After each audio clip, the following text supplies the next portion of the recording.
a repercussão do impeachment nos novos tempos da política brasileira na entrevista do dia com Maria Lídia Flandoli.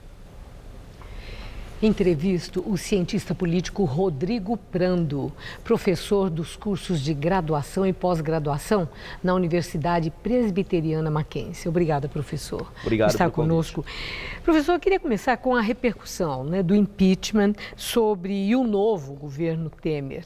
Eu vi uma declaração do ex-ministro Nelson Jobim em que ele fala que o Brasil vive a ressaca do impeachment e que as manifestações, a agressividade, as grandes críticas, os prognósticos negativos para o futuro, tudo isso é catarse, coisa que o tempo resolve. E aí quero ouvir do senhor. É simples assim? É tudo uma questão de tempo e as coisas se ajeitam? Não é tão simples e nem uma questão de que o tempo ajeita tudo. Vamos lembrar uma frase também que diz que no Brasil até o passado é incerto, não é? Então a gente tem essas questões, até porque em determinado momento, depois de ter tramitado na Câmara dos Deputados e no Senado, o cenário do impeachment era irreversível, não é? Em todas as sessões de votações, sejam elas nas comissões especiais ou no plenário, a presidente Dilma foi derrotada.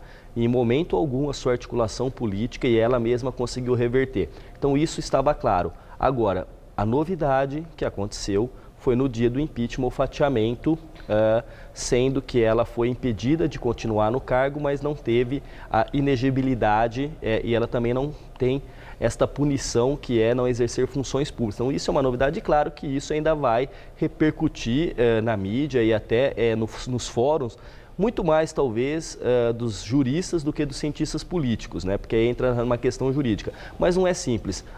Um governo que deixou de ser interino para assumir oficialmente, ainda assim com todo o cuidado que o presidente Michel Temer está tendo e obviamente que isso vai trazer, como tem trazido, os protestos. Cuidado, mas tem escorregão, né? Quando ele soltou lá na China, que na manifestação tinha ali o quê? 40 pessoas, o Serra veio com a história do mini, qual seja, se eles estão cautelosos, tem que dobrar essa dose, porque dá esses escorregões. Né? Eu diria que a comunicação ainda do governo Temer com a sociedade ou ela é inexistente ou muito ruim.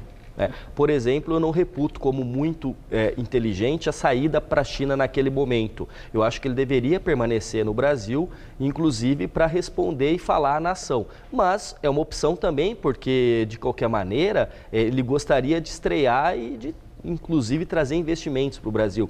Agora, muitas vezes os políticos dão esses escorregões porque eles esquecem, sobretudo aqueles que são professores, como foi o caso do Temer ou do Fernando Henrique, de achar que está falando para uma sala de aula com uma plateia fechada, e não está. Então, alguma ironia, algum xiste, uma piada, acaba repercutindo muito mal e óbvio que isso viraliza.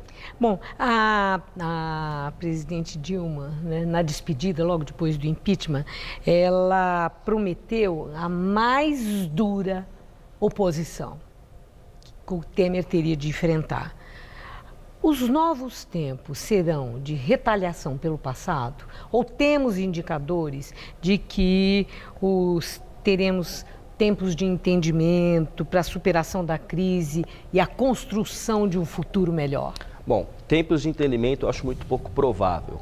A lógica que o Partido dos Trabalhadores tem utilizado, sobretudo nas eleições de 2014 até o momento, nunca foi uma lógica de dialogar. Não é? Sempre foi uma lógica de combate, de enfrentamento. E é óbvio que o Partido dos Trabalhadores e outros partidos que estão junto dele farão sim uma oposição aguerrida. Agora eu acho que nisso ganha a democracia brasileira, porque o PT se constituiu num partido que historicamente foi muito aguerrido na oposição.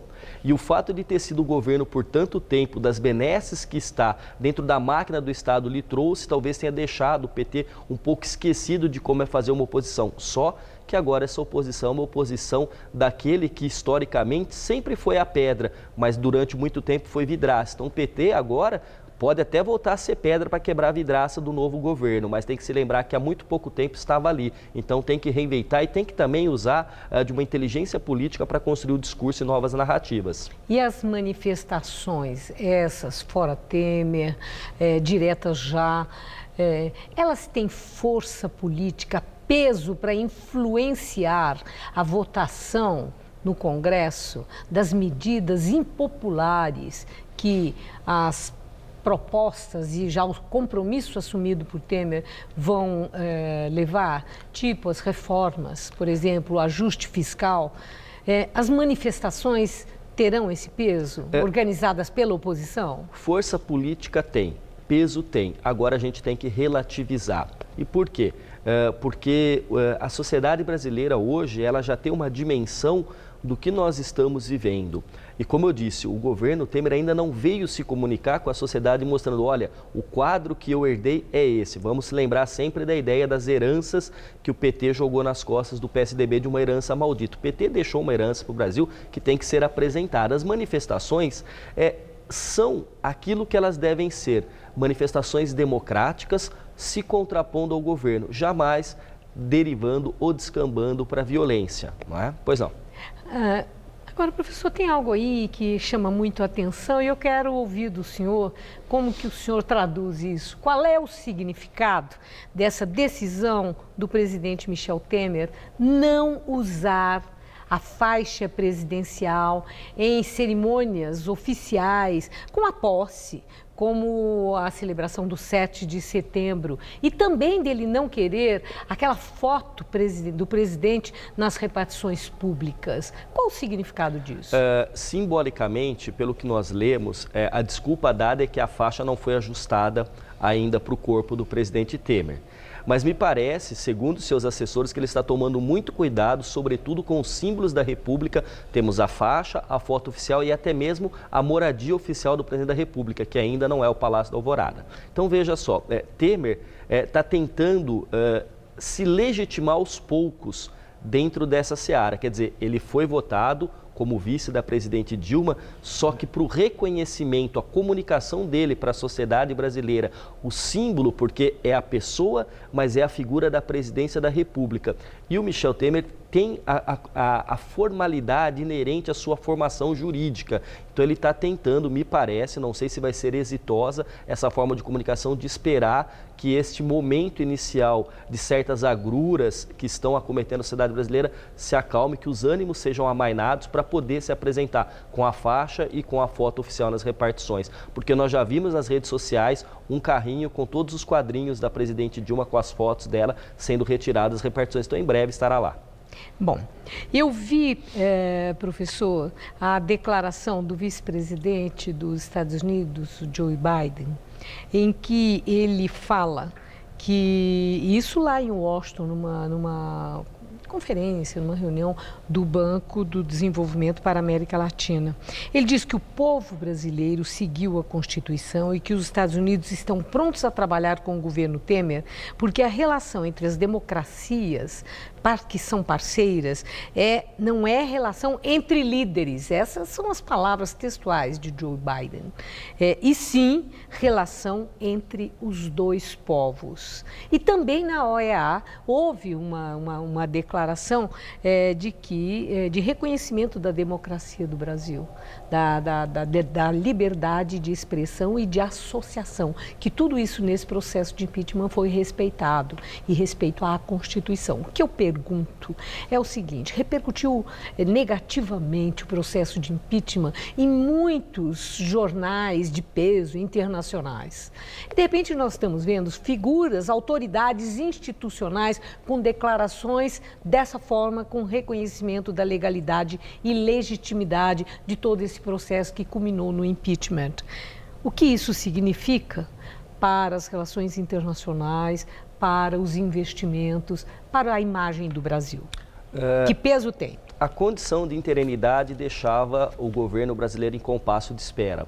Hoje não mais, então assim, tem-se a certeza, pelo menos daqueles que são juristas dentro do Supremo Tribunal Federal, de que o rito que foi estabelecido pelo Supremo foi seguido. Foram meses do momento do acolhimento pelo ex-presidente da Câmara, Eduardo Cunha, até a votação final. Foram pelo menos, salvo o melhor juízo, 7 votações na Câmara dos Deputados e no Senado. Fora isso, houve um outro poder da República, que foi o Judiciário, ali a presidir na figura do presidente Lewandowski. Então, isso acabou por mostrar que todas as etapas de um processo que se instaurou lá atrás foram cumpridas. Lembrando que o impeachment, ele tem duas dimensões, a jurídica e a dimensão política. Daqui a 20 anos, nós estaremos discutindo essas teses propaladas, tanto pela defesa quanto pela acusação. E por que nós estaremos discutindo? Porque o direito, a política e a ciência política e a sociologia não são ciências exatas.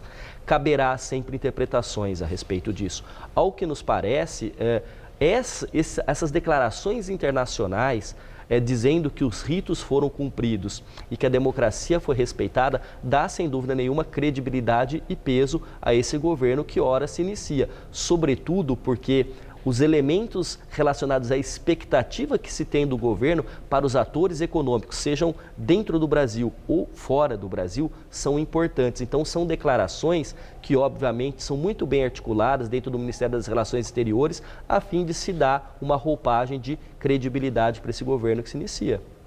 Professor, agradeço muito sua entrevista, seus esclarecimentos. Uma boa noite, muito obrigado. Eu agradeço o convite, obrigado. Gamberini.